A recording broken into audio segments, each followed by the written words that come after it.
I just hate that association because I don't think it does justice to what I've written. But I have find myself defending myself against a completely false accusation. So I just like to remind people of these things. No, I really like. I think this, and I say 50 years because in August last year, that's when I released the book. It marked 50 years of the 1975 rule set, which is the rule set that gave BJJ its ground. Yes, essentially the IBJJF rule set gave its ground orientation. 1975. Yeah, 1975.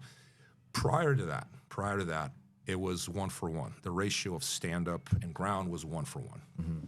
Right? So it was much closer to pre-war judo, which, 50-50 kind of approach to combat. And I strongly believe that the evidence here is overwhelming to make that case, that BJJ is something a lot younger than people realize. It has a prehistory, it has a genealogy, I'm not denying that. Just like judo is part of its genealogy. The original Gracie Academy is also part of its genealogy. There's no denying that. These guys came out of that gym, for sure, but they modified it, much like the Gracie brothers did in the 1930s. Was it the Eastern European, one of those websites that they like to clickbait the headlines, European, right? Yeah.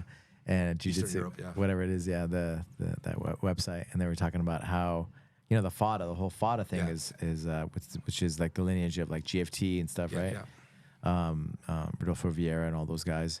How, nobody knew about them until they built that highway, probably going into Baja, right? Yeah. Before that, like, nobody really knew about them.